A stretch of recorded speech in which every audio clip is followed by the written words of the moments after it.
everyone, this is Shazisha and today I am going to share 5 powerful strategies. By following them, you can bring your complete syllabus on your fingertips. तो आपको मुझे क्यों सुनना चाहिए? Because I am class 12 board topper and I have scored 99 marks in chemistry. Also, I have cleared Delhi University in first merit list.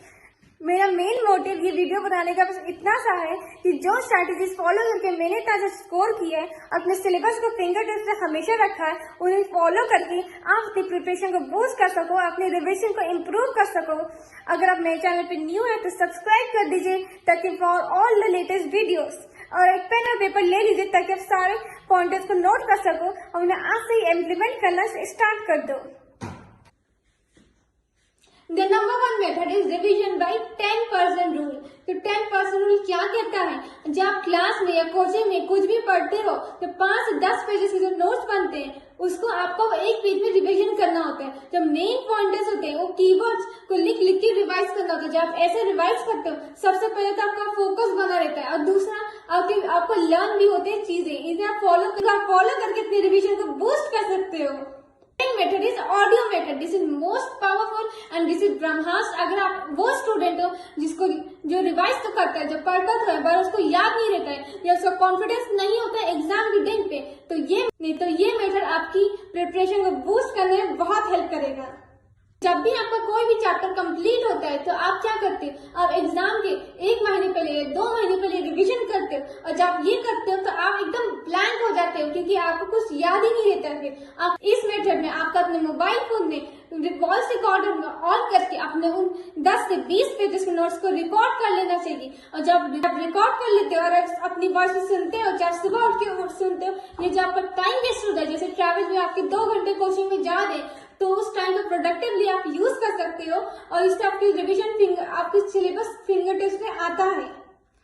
अपने class 11 से 12 में follow किया है, अपनी कॉन्सेप्ट्स को फिंगर टिप्स पे लाया और मैं आपको शो करके दिखाती हूँ लाइव। आप देख सकते हैं कि मैंने इस मेथड को बहुत ज्यादा यूज किया है और ये मेथड मैंने अपने एजुकेटर निकिता शुक्ला से सीखा है।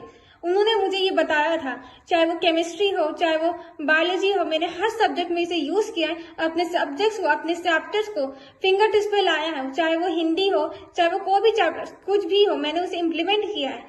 चाहे फिजिकल एजुकेशन भी, आप देख सकते हो मैंने सबको रिकॉर्ड किया, अपनी वॉइस में रिकॉर्ड किया और उसे मैं सुबह उठ के, और जब भी मैं अपना टाइम मेरा वेस्ट होता था, चाहे स्कूल जाने में ट्रैवलिंग टाइम, मैं उस टाइम इसे यूज करती थी हेडफोन लगा के या फिर ईयरप्लग लगा के। आप ये यूज कर सकते हो, अपनी वॉइस में रिकॉर्ड कर सकते हो, अपने टॉपिक्स को फिंगर टिप्स पे ला सकते हो।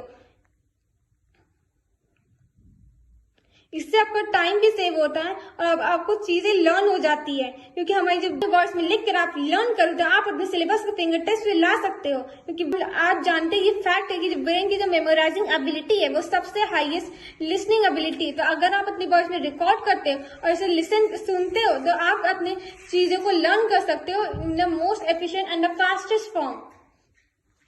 और जो जो लिखने की एबिलिटी होती है, जो लिख कर आप लर्न करते हो, वो उससे कम होती है और सबसे कम बोल कर लर्न करना। तो सबसे ज्यादा ये लिसनिंग एबिलिटी आपकी ब्रेन की होती है। अगर आप ऐसे लर्न करते हो तो आप अपने चैप्टर्स को फिंगर टिप्स पे ला सकते हो। The third method is teach your friends. जब आप कोई भी चैप्टर या कोई भी कॉन्सेप्ट अपने फ्रेंड्स को सिखाते हो तो आपको वो चीजें लर्न हो जाती है, उसके साथ साथ आपकी फ्रेंड की भी हेल्प होती है और आपकी कॉन्सेप्ट भी क्लियर होती है। बहुत पावरफुल है, आप इसे जरूर यूज कीजिएगा। The fourth method is practice, practice, practice. Practice जब भी आप किसी भी चैप्टर आपका कंप्लीट होता है तो आपको बंद करके रख नहीं देना चाहिए, आपको उसे प्रैक्टिस करनी चाहिए। उसके क्वेश्चंस आप एमसीक्यू सॉल्व कीजिए। मोस्ट एफिशिएंट फॉर्म है, कोई भी चीज लर्न करने का खूब सारे एमसीक्यू सॉल्व कीजिए। चाहे आप कोई भी एस्पिरेंट हो, कोई भी एग्जाम की प्रिपरेशन कर रहे हो, आप जब एमसीक्यू सॉल्व करते हो तो आपके कॉन्सेप्ट लर्न होते हैं, आपके ब्रशअप होते हैं, आपका रिविजन भी बहुत अच्छा होता है और इससे आपको पता चलता है कि आपका कौन सा टॉपिक वीक है, कौन से सब्जेक्ट का। और जब ऐसा करते हो यू रियलाइज कि आपकी कितनी प्रिपरेशन, आपका कॉन्फिडेंस भी बूस्ट होता है, आपके माइंड में एक फ्लोचार्ट बन जाता है पूरे चैप्टर का। The last but not the list, the fifth method is practice previous year question papers. We all know that हर एग्जाम में 80-20 रूल फॉलो होता है। तो 80-20 रूल क्या कहता है? वो ये कहता है कि किसी भी एग्जाम में 80% ऑफ क्वेश्चंस 20% सिलेबस से आते हैं, तो आपको कैसे पता चलेगा कि आपकी प्रिपरेशन कितनी अच्छी है, क्या वो 20% जो टॉपिक्स वो आपके प्रिपेयर्ड है कि नहीं। जब आप प्रीवियस ईयर क्वेश्चन सॉल्व करते हो, अगर आप एक बोर्ड एस्पिरेंट है तो आपको 10 इयर्स ये 5 to 10 years P/Q सॉल्व करने चाहिए। जब आप सॉल्व करते हो तो आप रियलाइज करते हो कि ऑर्गेनिक केमिस्ट्री की नेम रिएक्शंस कितने इंपॉर्टेंट है, कन्वर्जन्स कितने इंपॉर्टेंट है। और देन अगर आपने वो छोड़ा होता है कोई भी नेम रिएक्शन, तो आप रियलाइज करते हो कि आपको उसे पढ़ लेना चाहिए और उससे आपका कॉन्फिडेंस भी बूस्ट होता है। आपके एग्जाम के लिए आप बहुत अच्छी आपकी प्रिपरेशन होती है। आप किसी भी एग्जाम की तैयारी करते हो तो आपको प्रीवियस ईयर क्वेश्चन पेपर जरूर सॉल्व करके जाना चाहिए। इससे आपका कॉन्फिडेंस बहुत बूस्ट होता है, आपको पता चलता है कि आपकी प्रिपरेशन किस लेवल पे है और आपको कितना और एफर्ट्स लगाने हैं। अगर आप मेरी वीडियो यहाँ तक देख रहे हैं, इसका यही मतलब है कि आप अपने आप को इम्प्रूव करना चाहते हो और अपनी प्रिपरेशन को बूस्ट करना चाहते हो।